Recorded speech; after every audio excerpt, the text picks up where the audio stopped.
Yeah, already locked in playoffs, so you can use that to kind of facilitate a bit of ease in the lane and not just put a ton of pressure on a Joey. I think it'll go okay for them. We'll actually see if they get some attention from Xmithie and try to go off the handle, though. Lulu and Camille getting taken out. Darshan having some good success on top lane carries as of late. And a Rumble ban for Flame. A lot of top lane focus here coming in, and the jungle. Yep.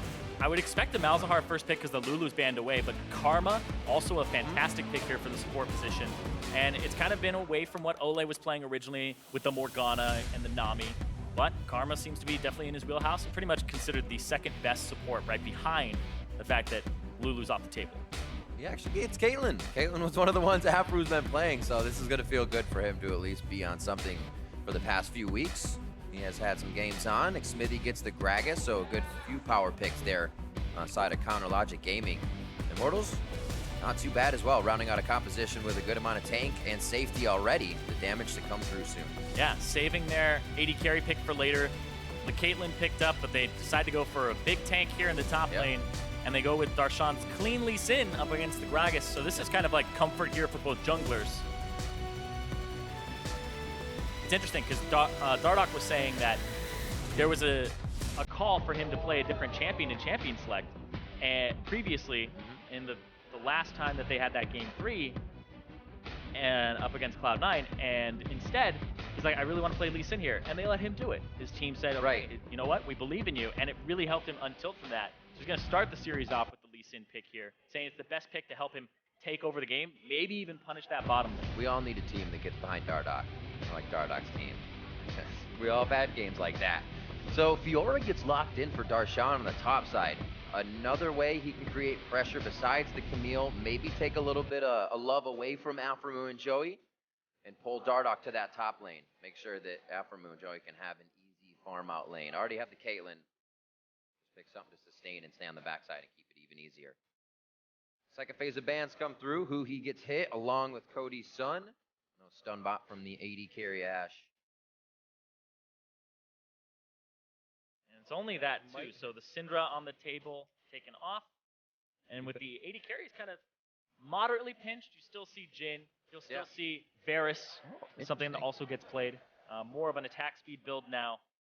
But the Ashe is just to make sure they don't have that long range that you can kind of match in lane with. And also there's things like Lucian that people are playing now as well. Joey actually grabbing a ban there.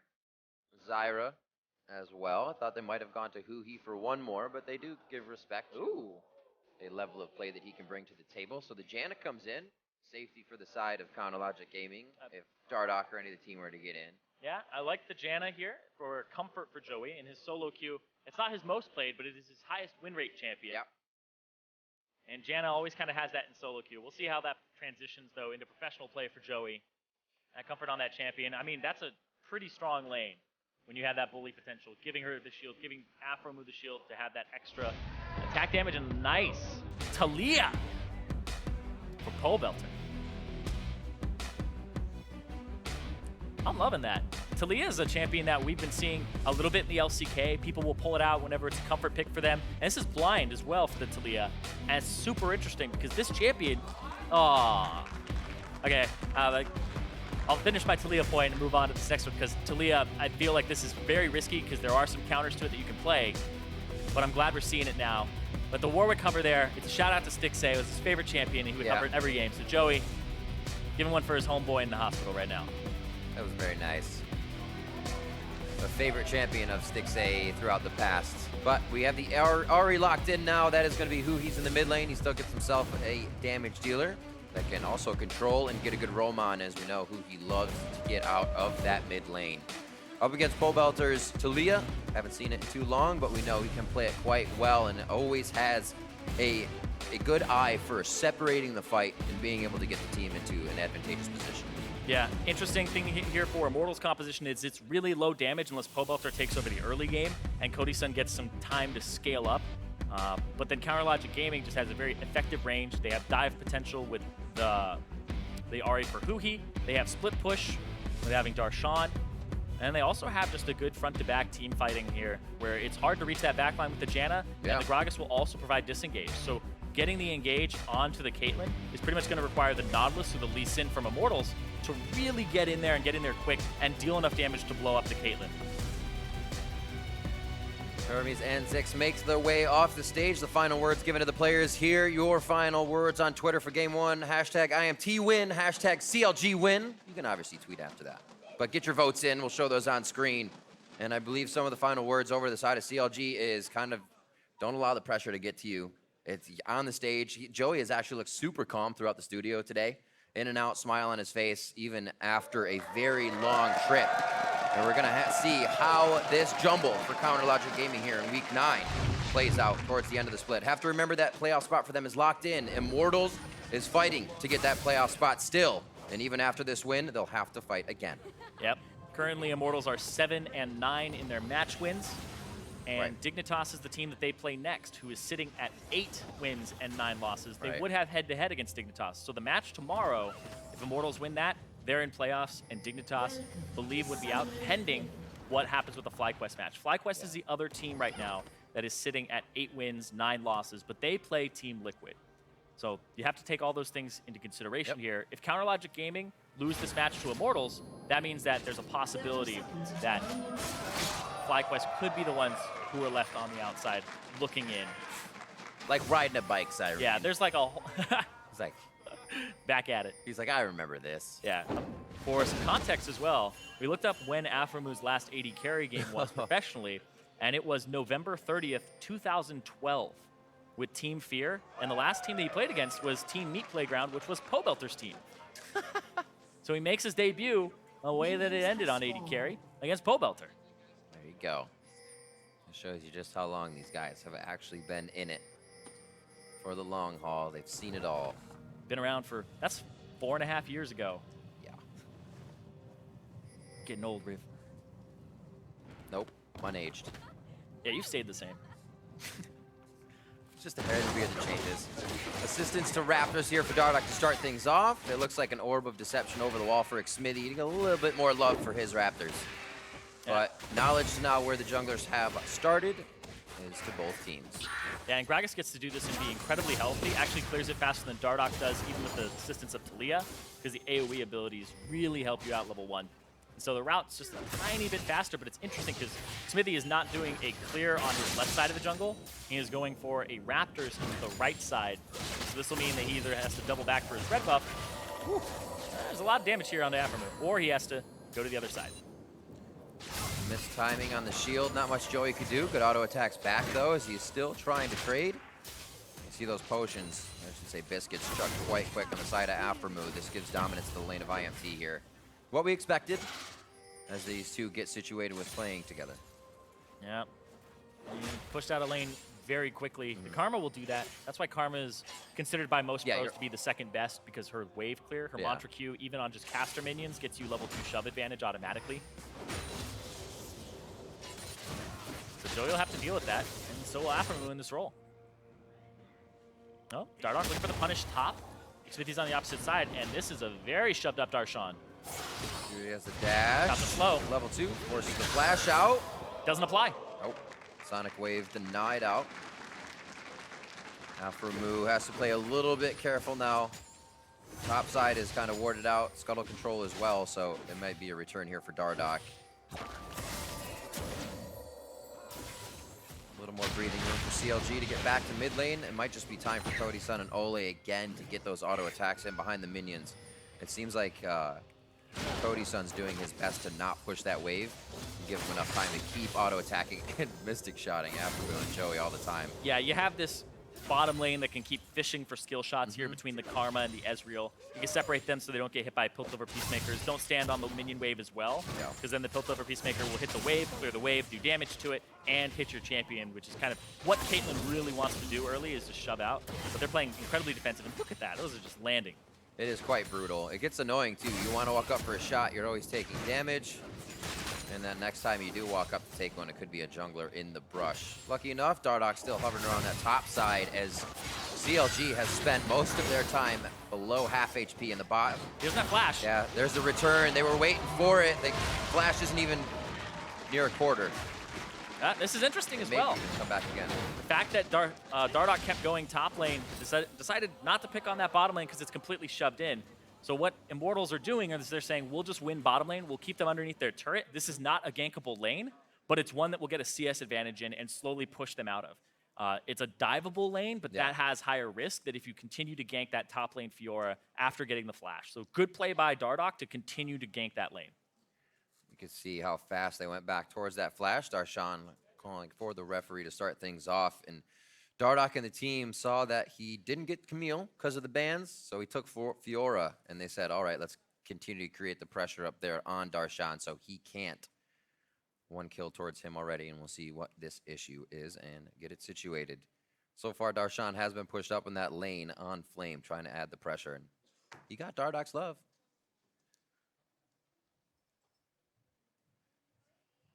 I was just looking through it, seeing if there was anything like a possible bug. There's been some talk about auto attack enhancers not going through on riposte and being properly blocked, etc. Unsure if that's the case here. Just looks like he tried to riposte the W from Flame, or the auto attack from Flame, and it didn't root him. So right, we'll see what they're talking about in a bit. The refs pretty much go through watching it over again and making the call. If that is what it is, could be a keyboard malfunction. I'm speculating at this point. It could absolutely possibly be. Playing quite aggressive in the lane and trying to go up.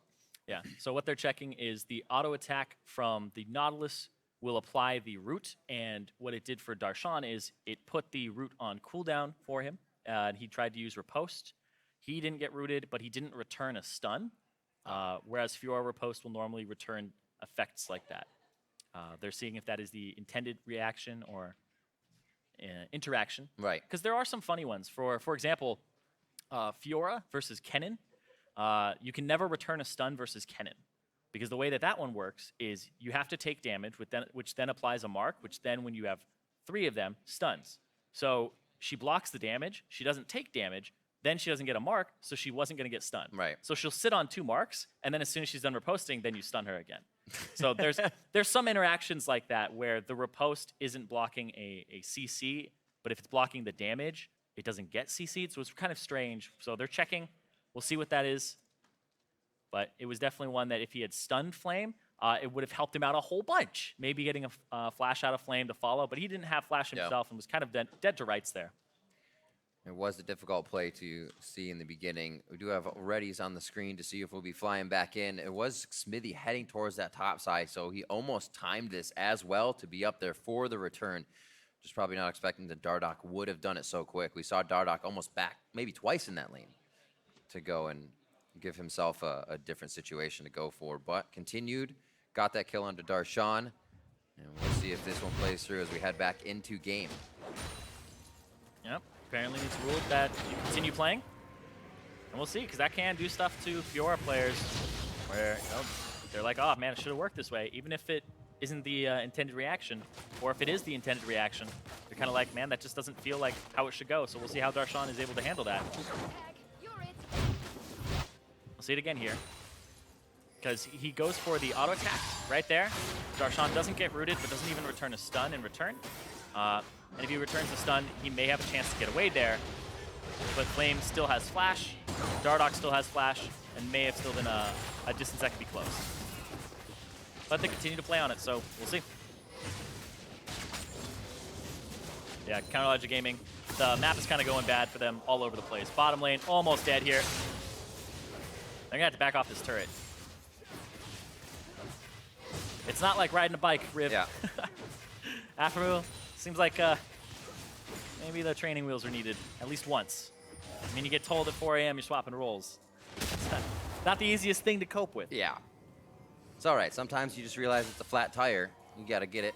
That's mid-game, right? Pump it up, yeah. We'll get back into it. But no, like I said before, they're not going crazy right now. They knew this was going to happen in the bot lane to some extent. I'm sure they're prepared as well. Darshan, Aphromoo, probably still calling some shots, making sure the team has the voice they need in the game. Control wards being purchased up to stop any type of snowball that could get into the jungle, as we already see deep wards here from Immortals have made their way in. And you can see Darshan continuing to push up the wave. Still has a lead in CS, but that assist going over in that death had to blow the teleport to get back to lane. So Flame will have that advantage for now. And Darshan still actually waiting on that flash. I know it looks like it is up, but it is down for the time. It is down, you're right. It is down. It is 5 minutes and he only used it about 3.5 ago. It's a spectator book, he still has time on it. Ooh. Breaking out here. Dardoch, it looks like he should get out. TP. Quick Spirit Rush coming in. Flash over the wall from Dardoch. Pobelter finds himself in a possibly bad situation, but Flame turns around. What the strategy was for the area. Very nice cutoff onto Huhi. He's going to work that ground as Pobelter comes up with a kill for himself. We'll see if they can control bot lane as well. Focus resolve onto Joey. Could be the kill here. Arcane shift over Cody Sun with another attack. And it's the Ignite that picks up the kill. Yep, 2-on-2 kill in the bottom lane. Joey goes down. But that's also another kill that went over there because Dardoch actually died to Xmithie. This turret's already really unhealthy. They're going to try to go for the dive here. Whoa, Olleh could find himself going down. Heats up, one more shot. Actually, cannon for the kill. Thank you very much, says Aphromoo. 4 summoners down. Even if they were to return to that lane, it might be better that the turret falls now and they can farm on the backside. Joey may be able to get some roam in and cut off Immortals surge here. Yeah, this is also a really awkward gank on top side. You see Xmithie's kind of like chilling. Maybe I can gank, but he'd have to use Body Slam to enter the lane or take a substantial amount of damage, which you really just don't want to do. And Darshan doesn't have a way to shove this up fast enough. We'll see again between Xmithie and Dardoch. Yep, got the Body Slam there to stop the damage from Dardoch. Continues to go after him here. Huhi, flash comes through, and then Pobelter does a really great job here of just cutting him off at the pass, throwing the ultimate over the wall, the Weaver's wall, jump down the other side, having a great inside track. And Dardoch came back to help, but he gets killed in return. And the dive here was actually the really great part from Olleh. After they pick up Joey, when he dives afterwards, he goes for the Mantra W, so he continues to heal himself underneath turret and get some of those ticks back. So when he goes for it, he's ready, gets the renewal down, starts to heal himself there. You guys can see the numbers pop up 102, 152. So it allows him to tank a little bit longer so it never transfers to Cody Sun, and Cody gets that turret on top of it. So he's rolling in the money right now. It's a really underestimated skill. You remember all long ago, you would easily use Karma's heal because it was on her Q and you'd throw it out and you'd feel somebody getting healed. Now it's yours, and you don't realize how much it can actually provide for you. Definitely took that gank by storm. Oh yeah, those tank karmas know though. It's incredibly annoying. I believe it got changed to not ticking throughout the entire thing and just having 2 instances. Yeah. Olleh feeling pretty comfortable to get himself in. A few more wards as we see CLG starting to put down a bit of a security system for themselves. Pobelter halving Joey there. Going for the all-in here, Darshan. Vitals against the wall. There's the stun. Nice played by Flame. He finds it, flashes to it. Here comes the heal. Flame's gonna go down. Obviously, Anchor tosses away. Darshan able to get into range. He has the rest of the team, but it's not gonna be enough. Body slam from Xmithie keeps him alive. The shield's there from Olleh. Woo! Helps him out. Able to take down the rest of the team. Joey's shield, not as big as Olleh's. Everybody's showing up here. Here comes Huhi. Dardoch was a little heady on that one. Gets the kick back. His team not coming in as fast. They didn't feel as comfortable with it. If they would have stepped in, he may still be alive. They are very chaotic and scrambled in this fight. Are they gonna, oh my word. Gets the heal with the body slam plus a, I don't even know, yeah, his refillable potion. I think we're done. I think it's done for now. Is it? Those shields at the end from Joey and Olleh keeping people alive with slivers of health. Olleh still having a chance to do that here with Cody Sun. That ward knocked out. Take it out though. Yeah, Let's see it again. Cody Sun had ulti too, but yeah, Darshan, even though he's running out of mana here, plays this correctly, goes after him, throws down the riposte to make sure he's not stunned by the depth charge and returns it. And then Pobelter and Olleh actually coming up from the other side of the map. This is from the enemy jungle. And so it's completely catching CLG off guard, but Joey was also rolling up here.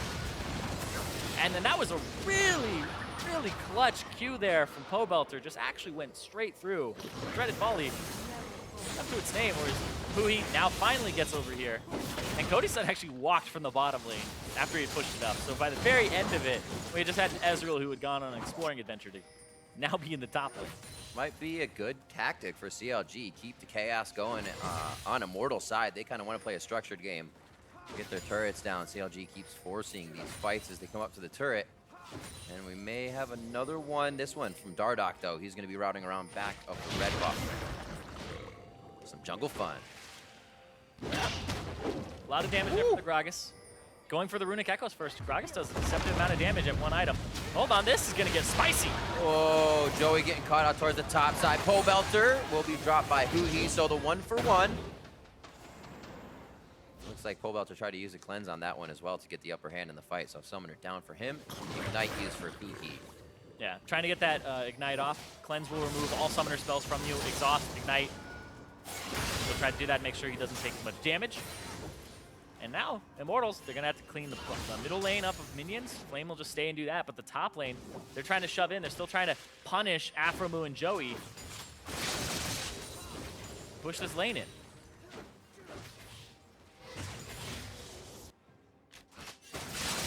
$123 to 87 was the result kind of that first breakout of bot lane. Should have a chance to farm up a bit. Oh. Looking for Flame. He might have to flash on the wall. Thinking, wasting time. He's waiting for a Dardoch. Wasting time. Safeguard over the wall. And Darshan's going to be in on this one. Actually doing quite good damage to both members. They now focus down onto him as they get a hold of the fight. And they're able to take down both Darshan and Xmithie quite quick. Flame walked out so confidently. They thought he was going to flash, but really just drew him in. Didn't have to flash, but look at this. Monsoon comes in. Ultimate as well from Cody Sun just went off. So we'll see how this gets tempered a little bit with those ults down. Yeah, Aphromoo returning some fire there with the ultimate. Yeah. And Joey literally had just hit 6 there as that dive started. Now Pobelter just clearing out some wards, making sure. But this has been a really brutal top side of the map, which used to be the bottom, I guess. But it's starting shield. Going back and forth. But this turret, it's just the same story as what happened in the bottom side. This was great from Flame. He knows that he has a jungler on the bottom side of the map here. And the Q originally gets reposted, so Dardoch can't take a Q in. But hold on. Speaking of getting in. Oh, into the Nautilus passive. Alley-oop. That was awesome. Well played by Immortals to get in for a quick kill in the mid lane. Pobelter almost being able to finish with the turret. But kills like that cause the team to scramble, and CLG won't be able to force any more fights if they're trying to call audibles to those situations. Olleh looking for some damage on Aphro. Ooh, just out of the resolve range. Oh wait, he might be going down. Shots coming in, hit him with one, hit him with two. Blast Cone saves himself, but Xmithie comes over. Oh, he wants him to kill. He wants him to. Oh. He's trying to style on him. Oh, I thought he was gonna leave him for the beast. I would have liked it. So they get out with a kill. Support seem to be having a troublesome day here on the Rift. It's not been a support's game. No, it makes me sad. It's all right. I know what they're feeling. 6,000 gold lead here for Immortals as they slowly pressure down on each lane. Looks like Flame does return to the bot side. We have seen the continued return, I should say, of Cody Sun and Olleh to the top.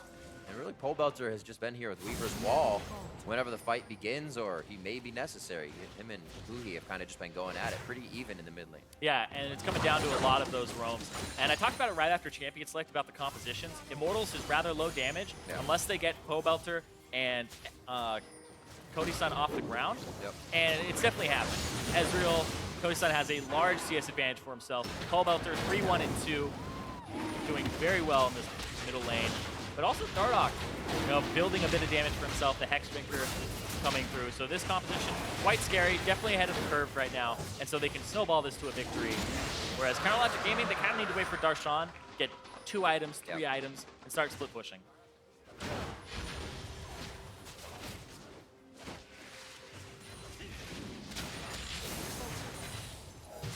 Spread out across the map for CLG. Like IMT is going to use this time to get their wards pressed back in. Control wards for CLG have been used quite nicely lately to stop aggression onto Darshan. Then what turned into Aphromoo and Joey in the top lane. But they have to keep moving. Immortals keeps changing up what they're doing every few minutes. And Immortals has all 3 of those outer turrets. And they also have a Mountain Drake and an Ocean, so they can continue to take some skirmishes, siege up on turrets, and they'll have a really good time. But now you can see they're kind of splitting the map with a 1-3-1.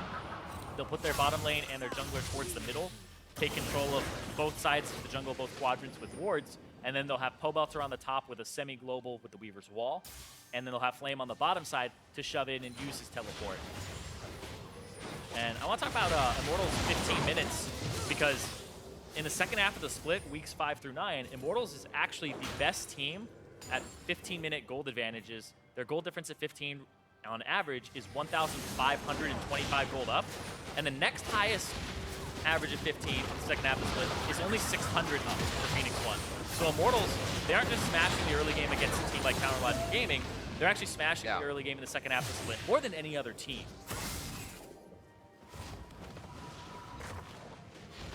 It's interesting to see.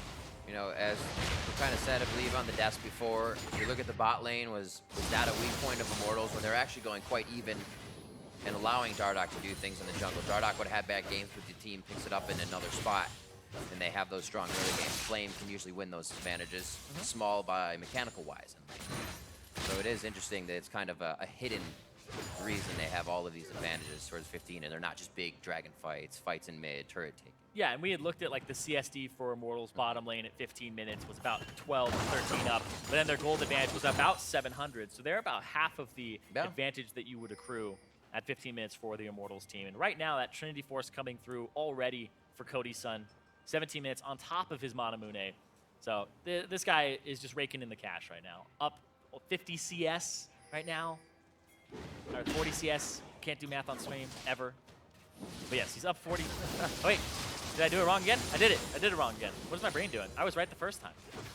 It's 50. I'll leave you to it. Yeah, man. I knew what you meant. We all did. Let me flail, Riv. Let me flail. All did. Yeah. All right. I have the floaties if you need it. 003. That's why 3 was in my head. Anyway, 50 CS up. 50 points for Cody Sun. But I think he's been doing quite a good job. He's getting funneled a lot of the CS right now. And when he first got on the team, everybody's like, Flame looks great. Dardoch looks great. Pobelter, you know, NA mid laner is looking great. Yeah. And it's like, but this Cody Sun kid, rookie, even after IM Yoni, a ton of criticism went Cody Sun's way, saying that he was the weak link of the team, and it doesn't seem to be that way for the second half of the split. A lot of different things go into a situation playing on the LCS stage, stress being one of the huge factors, but also you have to remember to stay alive. And as we remembered, turn our story into a possible fight. Oh, get out of that. Nice. And look at this, Cody Sun's just getting funneled the farm. I wonder if Cody Sun will Flame Horizon Aphromoo this game. Has his top laner taught him well? That's what I'm looking for. Pressure onto Darshan. Looks like there may be pressure to come to Darshan here. Wards down on the bot side, keeping a little bit of safety for Flame. If they did actually want to get to that bot side turret, they could. CLG being able to repair these outer turrets down does not start with a fight. Might have to be Huhi getting a charm onto someone and picking them in. For Aphro. Ooh. Okay. Sun was in his eyes. Looks like he's just gonna walk out of that one. Yep. But as I was saying, CLG could probably look for charm hit to get more wards in. They've actually gained back control of their jungle, so possibly a Gragas assault into that charm and slow Immortals down. Because right now the full fight is not going to work. Yeah, but I also think they just lose damage-wise. Counterlogic Gaming, they have more damage in their composition because they have something like a Fiora, they have an early game Gragas, etc. They just have more damage, but they don't have the items. So actually Immortals truly has more damage. 2 completed items. Just look at 80 carry inventories. 2 completed items for Cody Sun. The Trinity Force, and now the Muramana and the Manamune. And Aphromoo is still on pieces of 2. So it's going to take them a while before they're even in a place where Counterlogic Gaming could fight and consider it a good idea. Because a lot of their kills went to Xmithie as well, who's just going to build that 1 damage item, the Runic Echoes, and then he's going to transition into things like Dead Man's Plate. Maybe he gets something like an Iceborne Gauntlet, but that's about the extent of what you get from a jungle Gragas. Painful. 20 minutes now.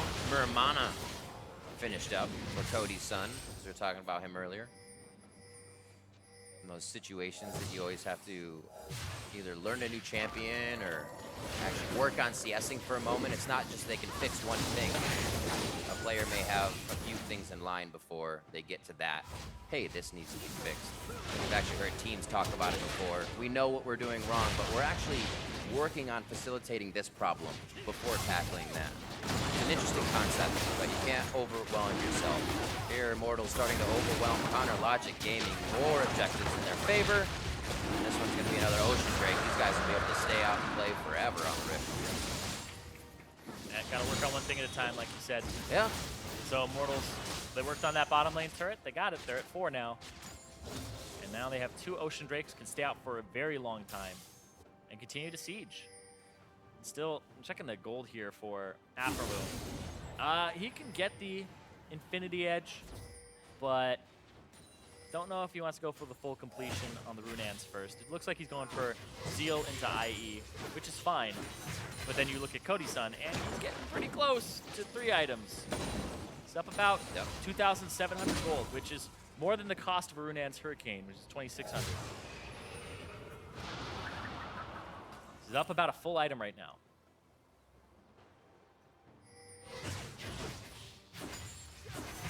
Well, this is the test is, do you also stay composed? As Fiora and Ezreal this carried. Or not carried, but carrying this hard. Or the possibility to.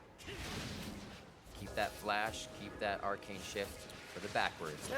It's a good point, because you think about star potential and you think about somebody like Dardoch who has clutch potential, and he can have those plays where he's flashing forward and losing his team the game or winning his team the game. And Cody Sun was kind of known for getting hit by a stun or like losing his team the game. But does he have that clutch factor? Does he have the ability to recognize the situations where he should flash forward and finish a fight and win his team the game? He's just going to play backline the whole time, play it out methodically. The difference between what makes somebody like a really, really great player is that clutch factor. And when they realize those situations, the pressure doesn't get to them. Don't think this is one with like a particularly large amount of pressure because they're so far ahead. Right. But it's just a question to consider for Cody Sun's career and in the future, as if he gets fed in some games, he gets incredibly far ahead. Do you have an inner Uzi? Can you just dive in 5v1? Can you just pop off? Do you go in? Do you rocket jump into an entire team? You're on a ward. No, the thing is that Lee Sin typically doesn't take a sweeper. He wants those extra wards on top of his tracker's knife to jump around, so they don't have double sweepers. It does affect you at this point in the game a bit. Whoa! Oh! Oh! Oh! Joey, get away! Go, yeah! God! No! The trap card! It's always the trap card with Joey. That was so close. Nice try. Actually holds the flash. Really wants that to be of assistance in fights. Like, he knows that things are going to happen. He could die so quick. The flash, the exhaust can be used to assist Aphromoo in the next one. So with him down, that's an barren attempt for Immortals. Yeah, I don't think they're actually trying to do it. They're just trying to get some picks. No, Dardoch doesn't like those 50-50s, but hold on. Weaver's Wall. Ooh. Huhi drawing out some plays. Darshan, entrance a little sketchy. And I think he comes in a little too late. Flashes over the wall. Very nice play there to get himself to safety after having a bit of a fumble. Yeah, a lot of summoner spells used there for Immortals, or for Counter Logic Gaming, whereas Immortals, they only had to blow about 3, and then they'll be ready to go back to this Baron. No teleport available for Darshan. Doesn't really have time to lifesteal up with grab his Hydra either. He has to go to the mid side. Xmithie might be up to him stealing. He's done it on international stages before with big objectives. Dardoch has the kick. He's looking for the kick to try and get Xmithie out of there, and they might just turn. Joey, Dardoch's out. They killed Olleh. Dardoch back in. Supports are down. Yeah, Joey and Olleh are down. Darshan! 6 seconds on this. Dardoch very low. Darshan almost able to clean him up, but they have pushed him off the Baron, and they stave off what would be a very strong Immortals crashing into the base. That was super close for Dardoch going down, and that could have been a turn fight there. Darshan gets in, and it looks like he doesn't get any stun off there to return with the riposte. That's going to be a little bit of damage on this turret here. Aphromoo can clear the wave, or clear out the turret before the wave goes down. And they get it. First turret for CLG. Quite a summoner mismatch as well, so good they can get that in a quite pressured situation. We'll see the fight again here at Baron and how they kind of coordinate in and out. Darshan from the side, there he is. Yeah, this is kind of just get the supports. Joey goes down, Olleh goes down. They're all in the back of the pit now. And now they're back on it. Back to the future. Redemption down. We get a wall. Great damage coming in from Huhi on the backside, causing Immortals to change their mind. Trades of shots from Aphromoo and Cody Sun on the back. Ultimates as well go back and forth. And again, Huhi, Darshan, the damage dealers on the side of Baron. Goal side to Immortals, I should say, with the rest of CLG fighting on the back, are able to stop another Baron. But I think Immortals will go right back here and try to force this fight.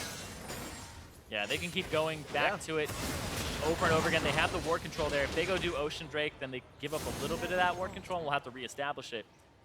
But I feel like Immortals just want the fight because they're stronger. And this is how you get that enemy team to walk into you constantly.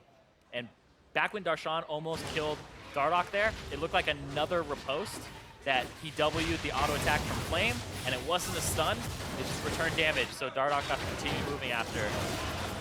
It's a frustrating situation as that Fiora player. But now the Baron started up, Weaver's Wall trying to cut him off. Dardoch trying to get Xmithie out of there. Xmithie right over the wall, can't flash in. Not going to go to either jungler, but picked up by Cody Sun. And the team is able to get out of this one finally, as they pull the trigger a little bit quicker and get there before CLG. Yeah, there was no smite on there for either of them. Yeah. Dardoch dipped out, went for the kick. Xmithie had to kind of flash back into range, but still didn't make it over the wall there. Really like the last scenario you see. You hardly ever see where no jungler is smiting, unless they're in the pit and they just forget to. They're so focused on getting the other jungler out. Right. And then they aren't able to get the smite. It went down quite quickly. It was like 1,100, then it jumped down to 300, and it got killed by Cody.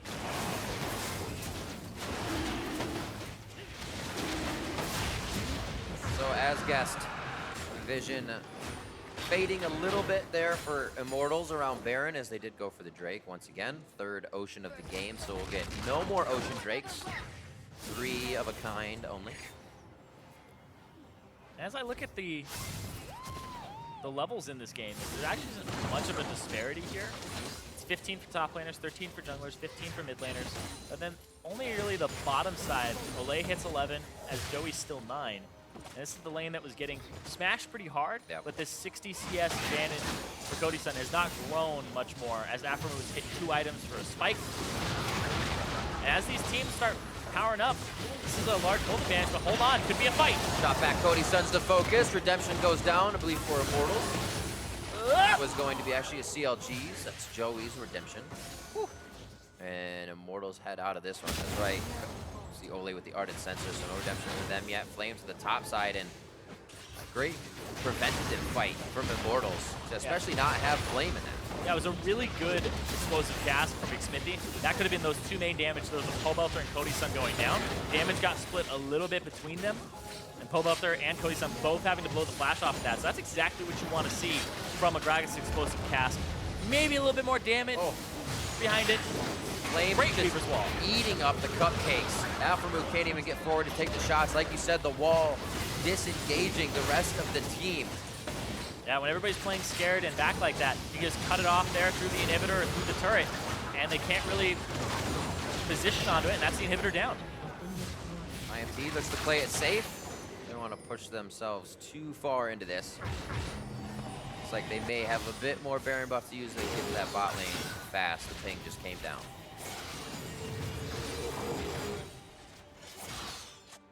And now it's the reset. They still have about 45 seconds on Baron. It'll take them about that long to run across the map and generate waves. But it looks like that bottom side and mid will be where they'll continue to push between those two. Put your bottom laners into the mid and swap it up with your teleport and your semi-global on the bottom side. They show up with this last little bit of the Baron buff. Take over the jungle too. But yeah, Counter Large Gaming, you can definitely see there's stress on their bottom lane in just these matchups here. It shows you really how fragile the structure of a team is in the end, right? Yeah. I mean, you're like, we got rid of one player. Yeah. He's out and sick. And it caused us to bring in a guy that doesn't play the same role, so we have to swap a guy playing that role who hasn't played it for 4.5 years. It's a very different beast, even though he plays it in solo queue. Playing alongside a support that you've never played with before, It's a two-man lane. Right. So they definitely suffered early. The pick for themselves really didn't do a whole lot. It becomes a small second nature things that you, Aphromoo and, I was going to say that he has a support, but it's Stixay and Aphromoo. I'm like, Aphromoo and, yeah, the support he plays with. They have those moments where if one of them walks forward, the other one knows what's going to happen. Pobelter knows what's going to happen. He goes down. 53 seconds on the clock here. Yeah, he just got caught out. CLG doesn't look like they want to go forward too much on that. And that's exactly what CLG need, though. They need those picks to delay the game, to get them more items. And this wasn't even an explosive cast. This was just Huhi going right after him. And that's a pickup there, much needed to alleviate some of this pressure. They can take a little bit of their jungle back, even dare to take a fight in the next 25 seconds while Pobelter is down. Gaining their resources right now, just trying to deny what should be theirs to Immortals. Flame's gonna take control of bot lane once again, but he may find Huhi quite fast.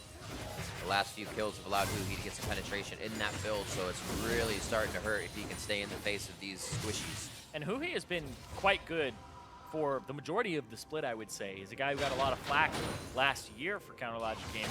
And yeah, absolutely. Like, oh man, he can only play like 1 or 2 champions. And then he goes on the stage, plays Rebellion Soul incredibly well. And I feel like his style, back when he was on Team Fusion, way back in the day, first came over from North America, was to split push, to play Assassins, the Blanc, Cassidon, Zed. Still a little bit in that same vein here with the Ahri, but the guy definitely knows how to assassinate some people and to play a split pushing type style without having teleport. That's why I like seeing him on champions like Ahri or even Echo, I think are great fits for him. In this game, he can show that the pressure's on, but he's got a little bit of that clutch factor. He realizes Pobelter took a step too far forward, and even though they're behind, he goes for those plays, knows his damage. Triggers a bit of that star power. he's getting there, right? He used to be a guy to give away all his resources. Hold on, Sun return. GA be okay in this situation. The redemption is well now finished for Olleh, so we'll be watching both of those create some diagrams on the ground for us. As both teams try to get that last bit of sustain in for each other. Immortals has been really good about not going for a full engage to get monsooned out, to get it disengaged, and making sure that can never happen in the fight. Every time they're in a fight, it seems like everybody can get to who they want. And they have to do it quickly too. Immortals, you know, they can play front to back, but their damage starts to teeter off a little bit. The Ezreal will pick up as he gets full build, but hold on. Oh, he's gone. Monsoon's there, but there may still be the follow-up. Not this time. Joey almost being able to help Xmithie. Stops any further kills, but it may just be the turrets with him being down. A big body for the team to stop this siege. It looks like Immortals will take control now. Another power play towards the mid lane. 14 to 8, 34 minutes in. The second inhibitor will fall, and the bottom minion wave is prepped and ready to be brought in. Yeah, and they're just gonna set up for this. Could be the Baron as well. For Immortals, there's no Xmithie for 20 seconds here for CounterLogic Gaming. I feel like this is one that you start up. Xmithie can't get there in time. You do enough damage with the Mountain Drake, and you go for it. Huhi trying to squeeze out the last bit of damage with some elixir purchases here on the side of CounterLogic Gaming. 4,000 HP for the Baron. Nobody's going to try to skip in. They can't even get him to stop, and now they have to be careful of being routed. Oh, what's Huhi doing? Top inhibitor is going to get some minion love for the time being, so if CLG stays in a fight, they can start to lose some base. Darshan caught out. Can't really protect the GA. Whoa, Joey in a crazy spot, puts himself there, goes down. Tries to get the exhaust out as well for the rest of the team to follow up on some kills. Aphromoo kiting backwards, flash over the wall. Hit forward from Olleh. Huhi may stay alive, but the heal comes back. And I believe he did get a bit of health on that one. Aphromoo now finds himself in a 2v1 situation. You just can't get away from this team. Immortals with the chase down and the 4 kills. Yep, Flame gonna try to end the game now. Goes to the top side with the TP. Has the Baron buff up, and it's only Xmithie to defend. Slowly but surely. Oh, here we go. Cavalry returning. Xmithie says, GG, have some Gatorade. We're good to go. Bring it to the next game. A strong showing here in game 1. Methodical, knowing what they needed to do and not going overboard with any of their plays. Immortals, 18 to 10 with a 14,000 gold lead. Take game 1 over CLG. Like you said, Riv, it was methodical for them. Yeah.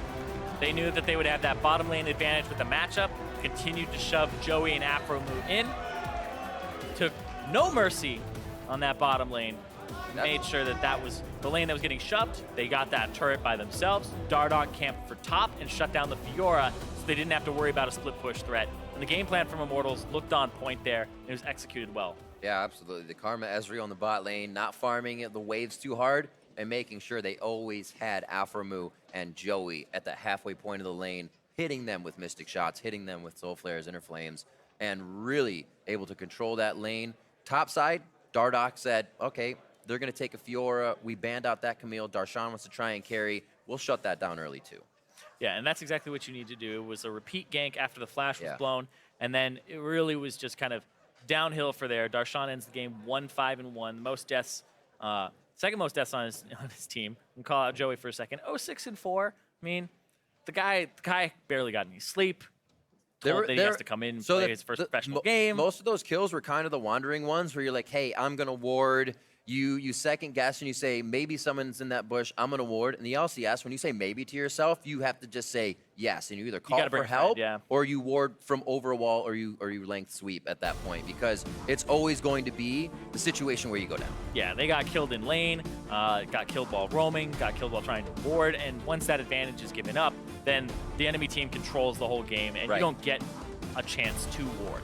You walk up, you get picked, you're dead. You're not a tanky support. You don't have a Kalista or anything like that to keep you safe. And you can see even just from the damage, the Caitlyn incredibly low in this game because of the fact that you're bullied from this poke distance and you're just kind of shut down by lane matchups. But I will say, you can see Huhi really trying to hold on to this game. Very close to being the second highest damage in the game, behind a fed Ezreal and Taliyah that was just constantly throwing out these Qs and roaming on top of it too. Pobelter did a really great job. But I will say Huhi definitely deserves some credit here for how long they stayed in this game. Absolutely, and it's just kind of seeing the fundamental composition come out from IMT, things that they played in the past but are also showing here in Week 9. They took away Chronologic Gaming's Aurelion Sol. They took away that Lulu to make anything else comfortable. A Shen in the top lane. So CLG is not even really able to just kind of revert back to things that feel comfortable in that lane. Yeah, but you also look at the draft where the first pick from Immortals was a little strange because it was the Karma.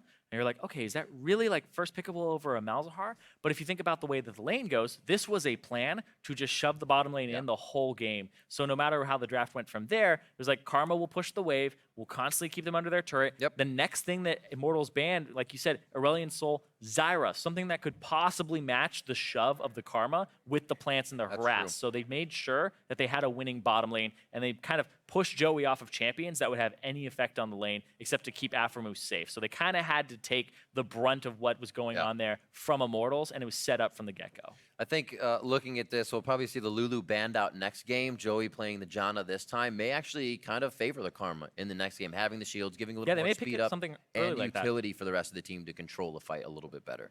Yeah, they may pick the Karma early for themselves on Counterlogic Gaming side, and that could be something that alleviate some pressure on that bottom side, because the reason Janna works in solo queue is you'll make it to those team fights, but teams are incredibly proactive in organized play, and Janna underneath a turret the whole game doesn't really get to do much. You shield the turret, but there's all these shoving supports right now that push and have mini wave advantage, so you don't get level 2 first. You don't get to take those trades, right? That's why like Soraka will be annoying in solo queue, right? Because you're like, oh, I can't get this guy out of lane. But in pro play, it's like, no, you don't have to get him out of lane. You just have to kill all the minions instead of the other guy. Get him on the turret. Keep hitting him with skill shots like Ezreal and Karma. A different play. And you're good to go.